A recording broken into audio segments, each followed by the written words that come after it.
Assalamualaikum warahmatullahi wabarakatuh. Salam rahayu tanpa batas.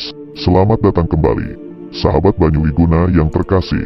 Semoga panjenengan dalam keadaan tidak kurang suatu apapun, dan selalu akan diberi umur panjang, dimudahkan dalam meraih, mewujudkan mimpi dan harapan dengan mudah, dijauhkan dari sandekala hidup yang terkutuk. Dan pada kesempatan kali ini, mari kita bersama-sama belajar dan memahami warisan budaya serta nilai-nilai yang terkandung dalam bait-bait mocopat. Pembacaan puisi mantra sudah ada sejak zaman Islam belum menyebar di tanah Jawa. Pada saat itu, cara melakukan mantra disebut kekawin yang menggunakan bahasa Sanskerta. Kekawin biasanya digunakan dalam upacara keagamaan karena bersifat mantra. Lalu oleh para wali digubah dalam bentuk tembang cilik dengan memasukkan unsur-unsur keilmuan agama serta budi pekerti dan diterapkan sebagai sarana mengajarkan norma-norma kehidupan Islami dan bukan lagi untuk pemujaan ataupun peribadatan. Tembang cilik gubahan para wali dan pujangga inilah yang secara pakem disebut mocopat. Mocopat mengandung isi ajaran dan terangkum dalam 11 bab. Mocopat diartikan sebagai moco papat-papat atau membaca empat-empat, yaitu bermaksud metode membaca kalimat yang terjalin tiap 4 suku kata. Namun ini bukan satu-satunya arti atau penafsiran mocopat. Masyarakat Jawa memahami mocopat sebagai kawruh atau ilmu filosofi Jawa dan mengandung banyak sekali makna yang dalam.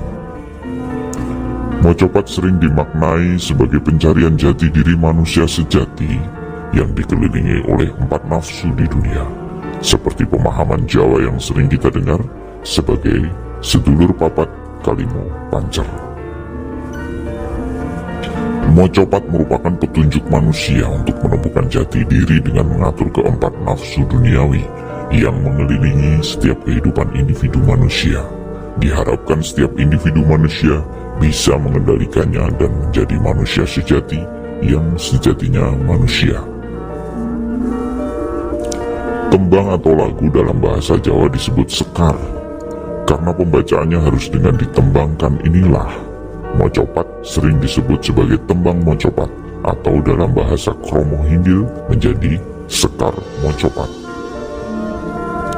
Sekar mocopat itu sendiri tergolong sebagai sekar alit yang dalam kesusastraan Jawa berada di tingkatan ketiga setelah sekar tengahan dan sekar ageng.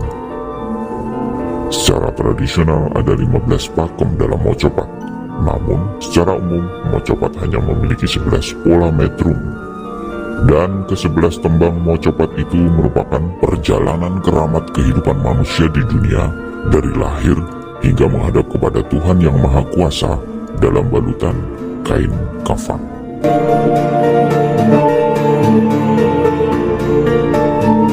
Perjalanan manusia diawali dengan menceritakan tentang keadaan manusia saat masih di alam ruh atau di alam kandungan seorang ibu.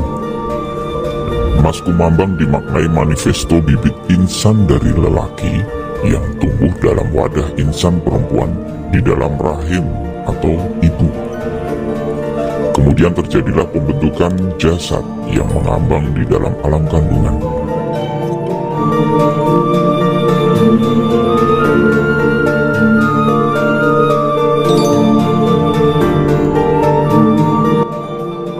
Pada fase ini, para leluhur masyarakat Jawa dan para waliullah melakukan upacara selamatan dengan doa-doa agar bakal bayi yang tengah dikandung bisa sehat serta membawa pengharapan baik bagi kedua orang tuanya ketika lahir nanti.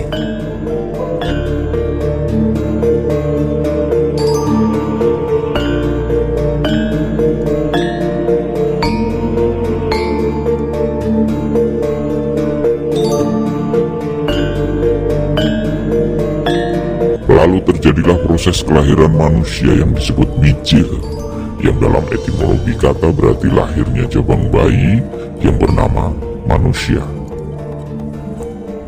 Kehadiran manusia di dunia diiringi dua hal yang bertolak belakang, Bagi kedua orang tuanya, senyum dan tawa bahagia mengiringi kehadiran anaknya di dunia. Sedangkan bagi sang anak, kehadiran di dunia ditandai dengan tangisan pertamanya. Dan pada tangisan pertama itu, dilekatkanlah keempat nafsu yang akan menjelma sebagai pengiring kekuatan dalam perkembangan manusia nantinya. Kekuatan dari nafsu itulah yang nantinya membantu jasad manusia untuk bisa merangkak, berjalan, dan memahami peri kehidupan awal sebagai anak-anak.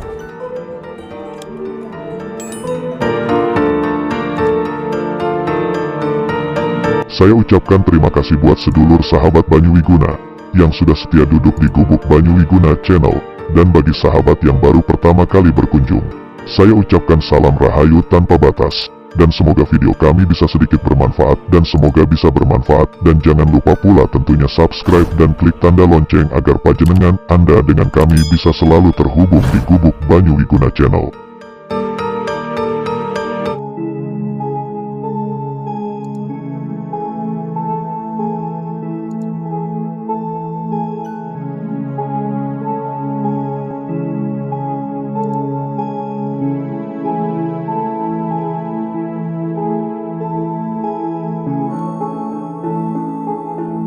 Pada usia anak-anak, manusia mulai belajar menyesuaikan diri dan tumbuh berkembang seiring berjalannya waktu dan kehidupan. Pada proses ini disebut sinom. Sinom berarti penggambaran masa muda yang indah, penuh dengan harapan dan angan-angan. Bermain dan berkumpul bersama teman sekaligus mengolah kemampuan pikiran dan hati agar bisa mempunyai keinginan dan pengharapan. Perkembangan fisik dan kekuatan dari yang hanya tertidur, kemudian tengkurap, merangkak, berdiri, hingga mampu berjalan, merupakan fase yang membahagiakan bagi anak dan kedua orang tuanya. Fase ini sering disebut fase kanak-kanak. Nangge wau dateng pepatiye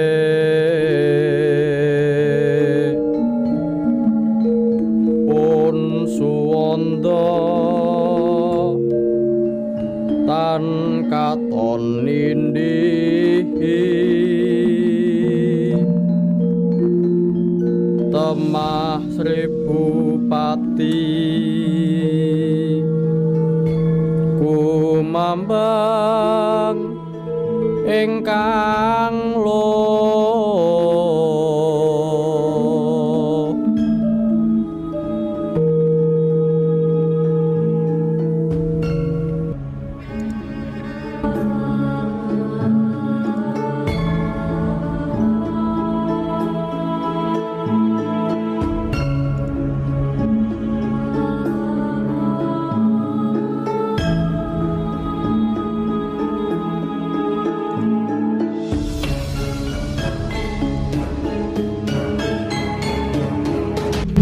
Pada prinsipnya kedua orang tua menginginkan anaknya berkembang dalam berpikir.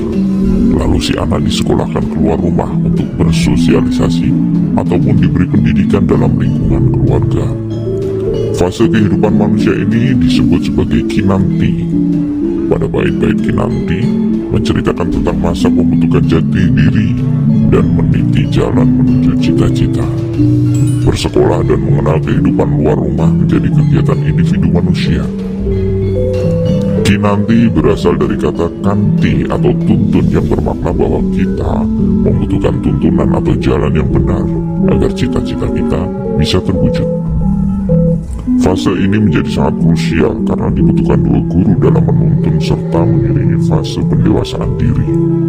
Di sekolah manusia mendapat bimbingan pengetahuan serta nilai kehidupan sosial dari guru.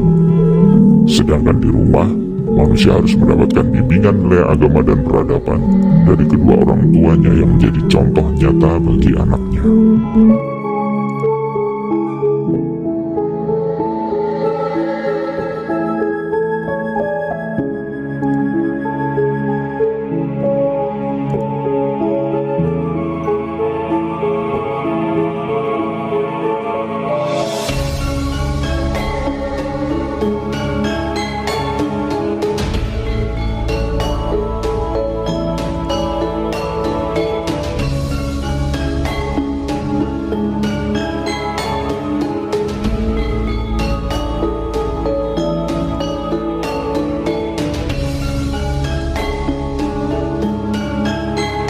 Pada proses ini menjadi semakin rumit ketika kedua orang tuanya tidak bersama-sama mendidik ataupun kedua orang tuanya merasa tidak mumpuni. Dan kemudian, jalan keluar dari kerumitan itu adalah menyerahkan pendidikan nilai agama dan peradaban kepada guru mursyid atau guru agama. Hal ini yang menjadi dasar hadirnya banyak pesantren di tengah kehidupan masyarakat Jawa, di mana menjadi tempat belajar bagi manusia yang beranjak dewasa, hingga akhirnya menjadi tradisi yang sering dikenal nyantri.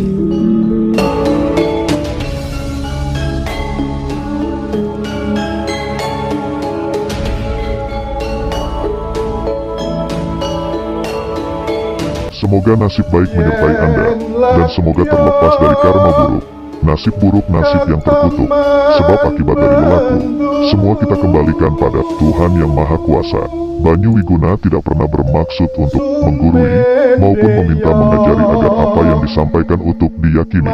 Apa yang Banyu Wiguna sampaikan bagi yang mau percaya silakan, bagi yang tidak percaya ya silahkan. Semoga video ini bisa bermanfaat untuk panjenengan Anda kita semua. Dari Banyu Wiguna mohon maaf apabila banyak kesalahan dalam penulisan maupun kalimat yang kurang bisa dipahami. Dari Banyu Wiguna, untuk sahabat Banyu Wiguna yang masih setia dan terkasih, salam rahayu tanpa batas. Wassalam.